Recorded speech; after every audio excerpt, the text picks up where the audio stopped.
জীবন, তুমি মনে করো না আমি তোমার ভাইয়ার ভালোবাসার জন্য বলছি। সাথী যখন তোমাকে ভালোই বাসে না, তখন ওর আশা এখানে থেকে লাভ নেই। তুমি বরং চলে যাও, তা না হলে ওই সন্ত্রাসীরা তোমার ক্ষতি করতে পারে। আমার ক্ষতি হতে পারে সেই ভয়ে আমাকে চলে যেতে বলছেন? কিন্তু ওরা তো সাথীরও ক্ষতি করতে পারে, তাই আমি চাই না আমার কারণে ওই অসহায় পরিবারটির ক্ষতি হোক। আমার ভালোবাসা একতরফা হতে পারে, তবুও সেটা ভালোবাসা। আমি সেই ভালোবাসাকে বুকে চেপে রেখে সাথীদের বিপদে পাশে থাকতে চাই। ওর বাবা মায়ের আশা আকাঙ্ক্ষা যেদিন পূরণ করতে পারবো, সেদিনই আমি বাড়ি ফিরে যাব। ঠিক আছে, এখন থেকে তুমি শুধু একা নও, আমিও তোমার সাথে আছি।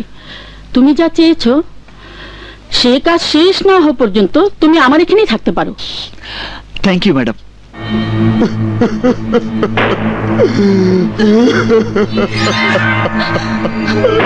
মামা, ব্যাপারটা আমার ক্লিয়ার হচ্ছে না।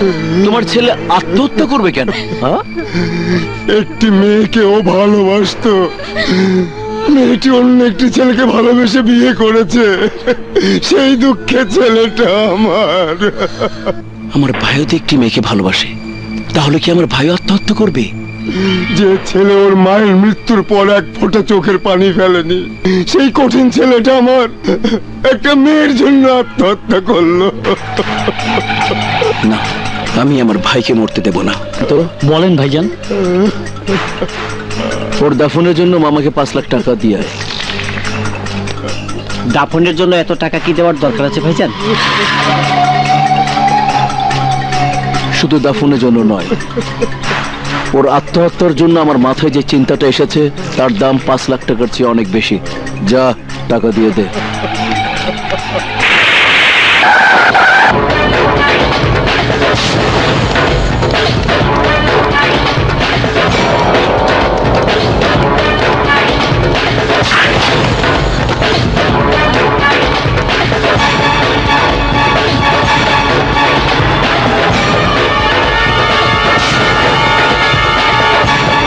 আমার কলিজার টুকরা ছোট ভাই আসলাম এখন হাসপাতালে অজ্ঞান অবস্থায় আছে।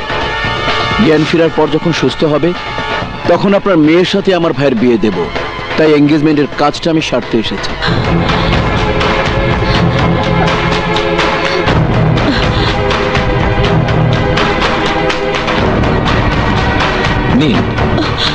আমার মেয়েটা না বুঝে ভুল করে ফেলেছে, দয়া করে ওকে মাফ করে দিন। যার জীবনে যত ভুল, তার জীবনে ততই মঙ্গল। আগে ওকে শাড়ি গহনা পরে আসতে বলুন। ওর ফাইনাল পরীক্ষা চলছে, আগে পরীক্ষাটা শেষ হোক।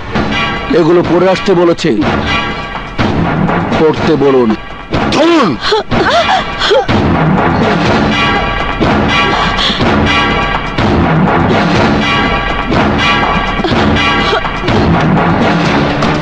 আপনি কি জানি বলছিলেন পরীক্ষা পরীক্ষা কবে শেষ হবে? এ মাসের 24 তারিখে।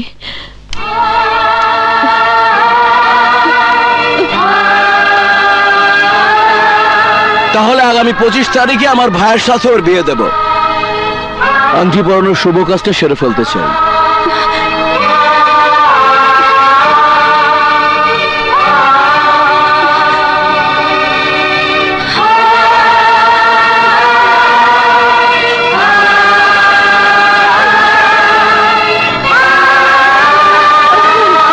মাশাআল্লাহ।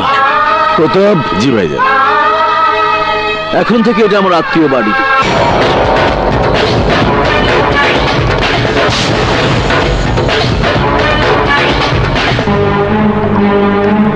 কি অবস্থা ডাক্তার সাহেব? ব্লাড প্রেশার, হার্টবিট সব নরমাল আছে, কিন্তু জ্ঞান ফিরছে না। আমরা সুস্থ করে তোলার জন্য আপনার চেষ্টা করছি। আগামী 25শে মার্চ ওর বিয়ের দিন ধার্য করা হয়েছে। তার আগেই ওকে আমি সম্পূর্ণ সুস্থ দেখতে চাই। এ কি করে সম্ভব? ওনার যে অবস্থা। এই ডাক্তার, আমি বাংলায় বলেছি, অন্য কিচ্ছু শুনতে চাই না। শুনতে না চাইলে তো কিছু করা যাবে না। চিকিৎসার বাইরে কোনো কিছু করা সম্ভব নয়। চুপ, একদম চুপ চুপ। 25 তারিখের আগে ওকে সুস্থ করে তুলতে হবে, সেটাই আমি চাই। এটা হচ্ছে বিয়ের কার্ড। প্রথম দাওয়াতটা আমি আপনাকে দিলাম, মনে রাখবেন 25শে মার্চ আমার ছোট ভাইয়ের বিয়ে। 25শে মার্চ। না, আমার নিঃশ্বাস থাকা পর্যন্ত ওই সালমান মির্জার আশা আকাঙ্ক্ষা আমি পূরণ হতে দেব না। খোলো, খুলে ফেলো এইসব শাড়ি গহনা। না, আমি খুলবো না, কারণ এই শাড়ি এই সাজ খুলে ফেলে দেয়া মানে আমার মা, বোন এমনকি আমাকে আতর গোলাপ চন্দন সাজে কাফনের কাপড় পরতে হবে। তাই এই সাজ আমি খুলে ফেলে দিতে পারবো না। খোলো বলছি, খোলো বলছি, খোলো বলছি, খুলে ফেলো। আমি খুলবো না। তোমরা আমাকে বিশ্বাস করার পরিণামে যে লাঞ্ছনা তোমরা পেয়েছো, আমি তার প্রতিশোধ নেব। শোনো জীবন, সাথীর পরীক্ষাটা শেষ না হওয়া পর্যন্ত দয়া করে আর কোনো ঝামেলা বাড়িও না।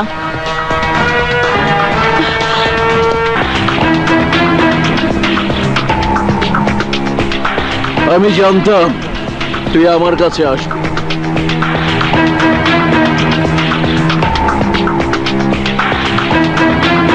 কারণ সালমান মির্জাকে ভয় পায় না এই শহরে এখনো এমন কেউ জন্ম নেয়নি। সালমান মির্জা তার শত্রুকে শিকার করে মারে, তোকে আমি মারবো না। কারণ শোন, শত্রু যখন আমার সামনে এসে মাথা নত করে দাঁড়ায় তখন আমি তার জীবন ভিক্ষা দিই।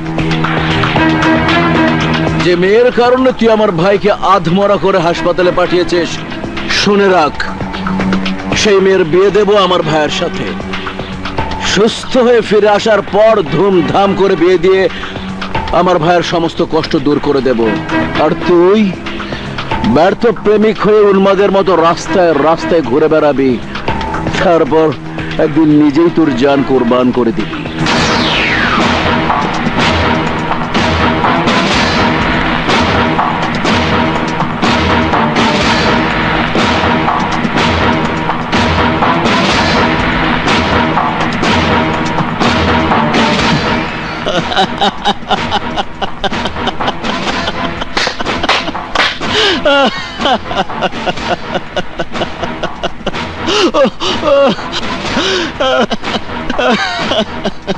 আরে ভাই, জান কোরবান করলে আপনার ভাইয়ের বিয়েতে আনন্দ করবে কে?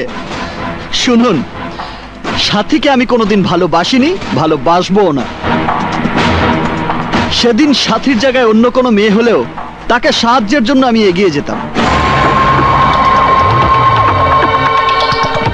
তুই কি বলছিস? ঠিকই বলছি। আমি যদি সাথীকে ভালোবাসতাম তাহলে আপনি এঙ্গেজমেন্টের আংটি পরিয়ে আসার পর ওকে নিয়ে আমি ফুররত পালিয়ে যেতাম।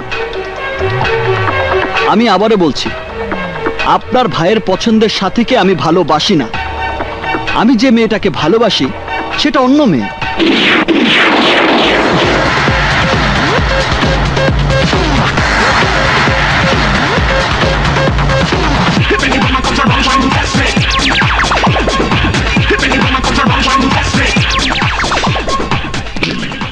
राजा राजा ही रहेगा।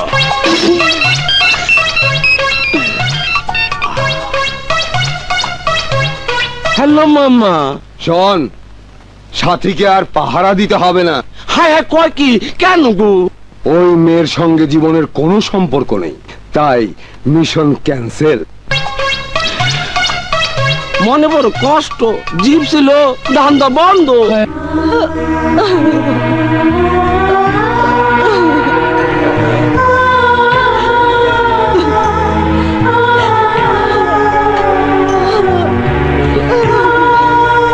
আসুন।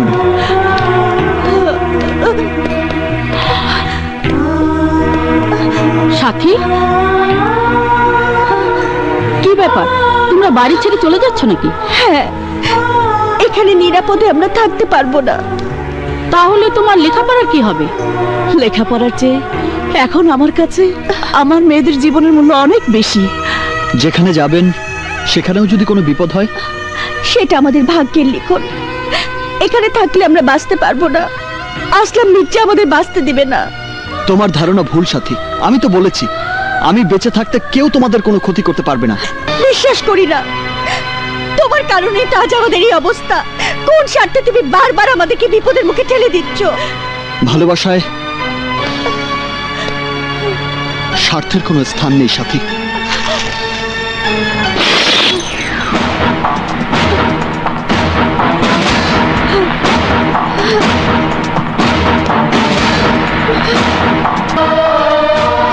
এই রক্তের কসম খেয়ে বলছি, আমি তোমাকে ভালোবাসি।